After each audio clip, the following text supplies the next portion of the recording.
so his bone, he said his arm was dangling, holding on by flesh. Did he say like why he didn't want to stay on scene if his friend was just hit? He didn't act like he even knew who it was. It didn't just strike your dad. It rolled over your dad. It backed over your dad. And then it went over your dad again. This is it. It is? This is it. Yeah. Who drove it? I don't know. Whatever you do, don't touch anything. On Veterans Day 2023, an elderly man is found barely clinging to life after a brutal hit and run in the parking lot of a bar. As Pinellas County deputies race to track down the vehicle that fled the scene, chilling new details come to light, sending investigators toward a horrifying realization. This one's getting worse and worse. Well, I mean, it can't get any worse because your dad's dead. The following report is based on official police records, and most of the footage has never been seen before until now. Just before 9 p.m. on November 11, 2023, Pinellas County deputies arrive at the R Bar in Treasure Island, Florida, where they survey the aftermath of a brutal hit-and-run incident. The victim, 86-year-old veteran Tom McCown, was rushed to the hospital with life-threatening injuries. So that's skin right there. That's gonna be bone. Yeah, there, I don't know. Bone sticking out. Well, so his bone, he said his arm was dangling, holding on by flesh. Yeah. But I mean, I don't think those are going to be from his shoes. Those look like bone.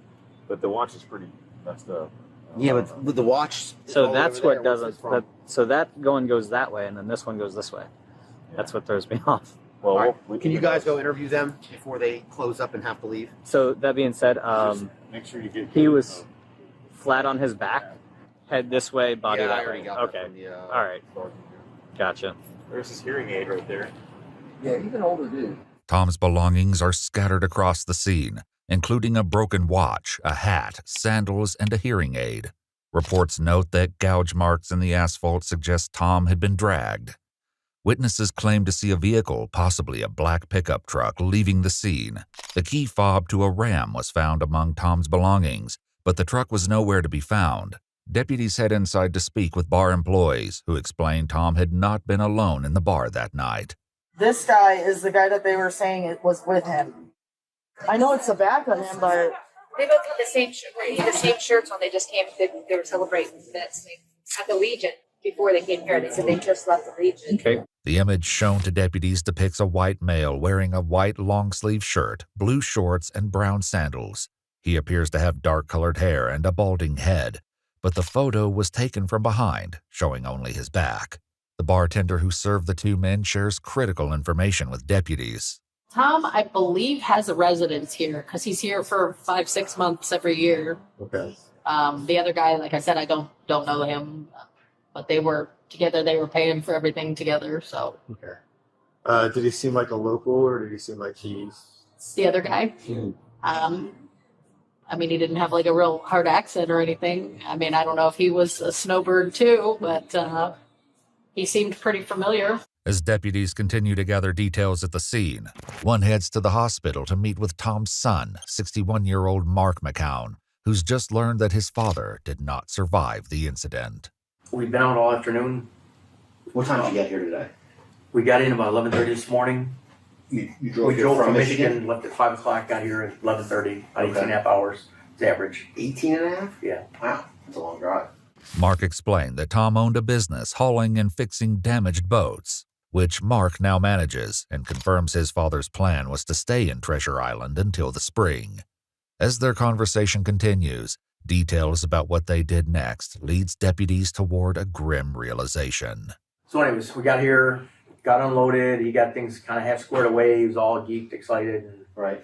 then we went out, decided we'd try the American Legion in Madeira Beach. Okay. That's one of my favorite The one near places. John's Pass? Went there, had a few drinks, he talked to some people, and then we went over to the one in Treasure Island. We sat there, had a few drinks, then we decided to go to the R. We want to go to the R bar. That's his favorite place to go. We went in there, had a few drinks, and then we were going to leave and go back to the other Treasure Island and one across the road and then go home. Okay. Deputies noted a strong odor of alcohol coming from Mark's breath and person during their conversation. Based on Mark's own account, it appears that he was the one who was earlier seen with Tom at the bar just before the incident, raising serious questions. So when you were at the R bar, did you guys leave together? No. Well, no, he got up.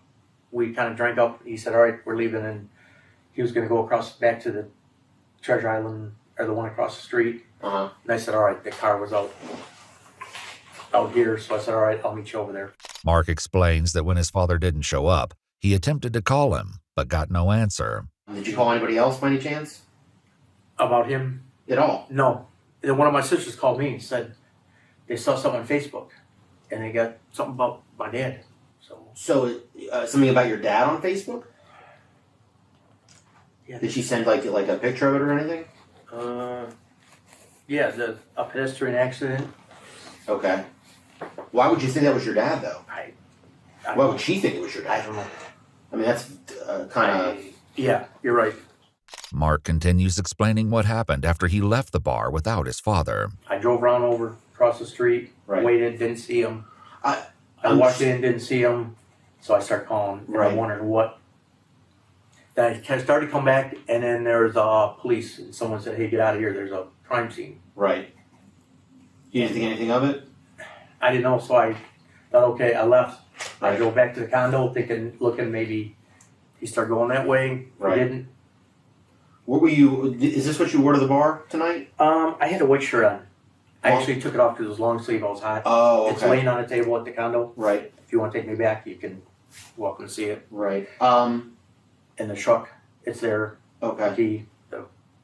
So my sister called an Uber, said, here, I'm calling an Uber. Why did you There's call me something Uber when you like had the truck there? She said, why don't you take an Uber to the hospital? Okay. Mark provides the address for his father's residence at the Sunset Cove condominiums, where deputies locate Tom's black Ram pickup truck. Yeah, so. This is it. It is? This is it. Yeah. Who drove it? I don't know. Whatever you do, don't touch anything. And what's this back here? It's gotta be the son. He's the only one who had access to it. Damn, look at that. That would make sense on why he So know didn't that sing. he hit something else. And this is recent because Yeah, look there's at that. scuff all the way. Even the bumper. Yeah. Damn. And right here. A closer look at the truck revealed splatter on the driver's side tire and wheel consistent with blood and what appears to be human tissue hanging from the front axle. After learning of the gruesome discovery, the deputy confronts Mark.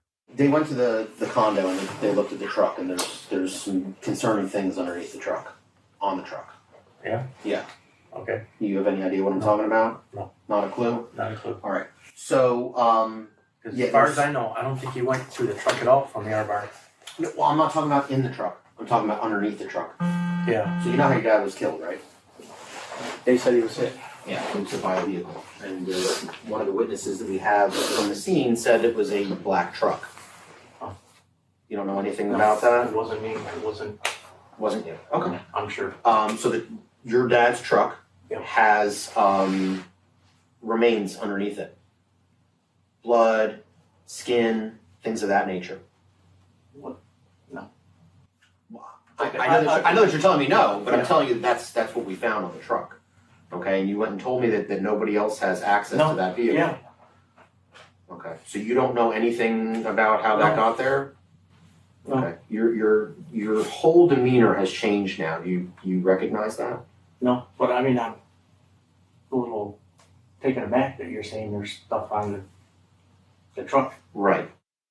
Do you think that maybe you were intoxicated when you were driving away from there? You've been out drinking all day? I had a few, Yeah. but More than normal? probably a little more than. Deputies were able to obtain surveillance footage from the parking lot. At approximately 8:28 p.m., a man presumed to be Mark exits the bar first and enters the driver's side of the truck.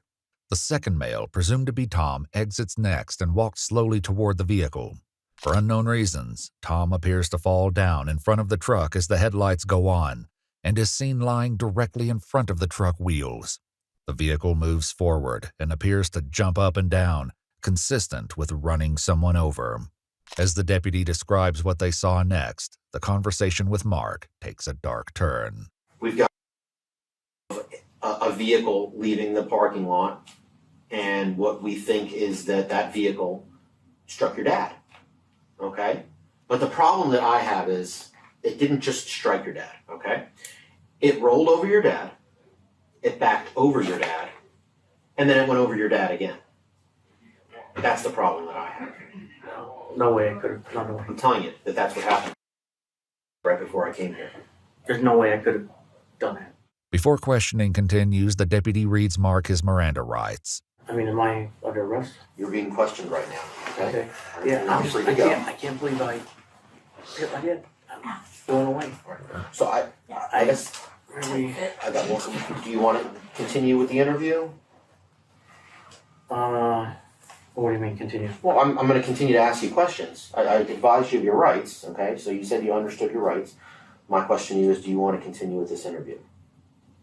Oh, you mean Continue answering questions. get a lawyer? I'm asking you if that's what you want.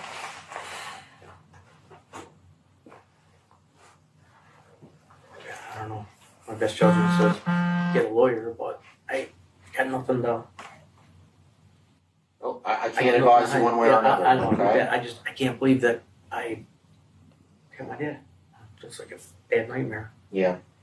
So my sergeant gave me some more information, okay? And what he said to me was that your vehicle, that truck, your dad's vehicle, actually comes back to the scene more than once. Earlier in the investigation, 2 witnesses reported that the man with Tom, now presumed to be Mark, returned to the scene multiple times on foot after the incident.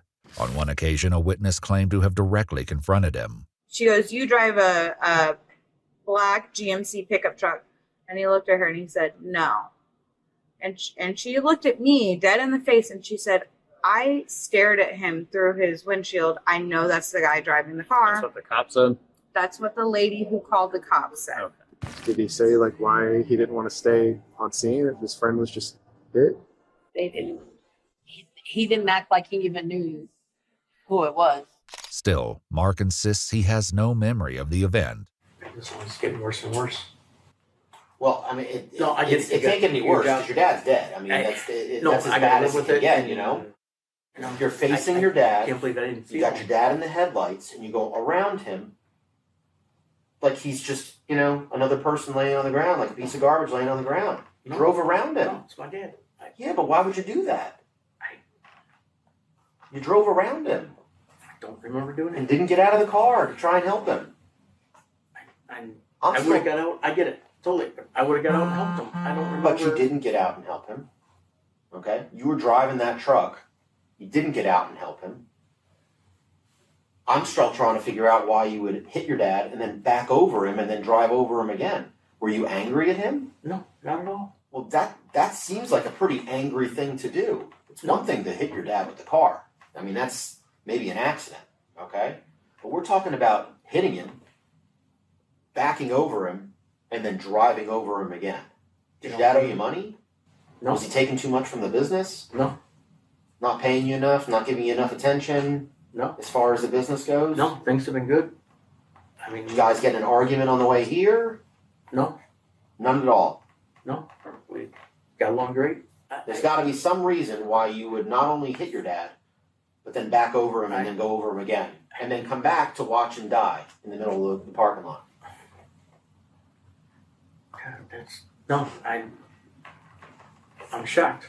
I don't remember doing it.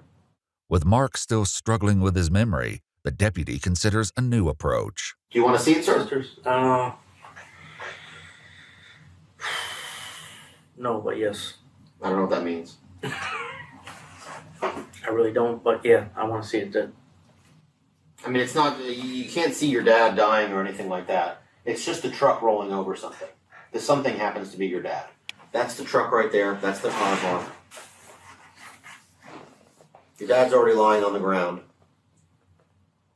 It's went over it again.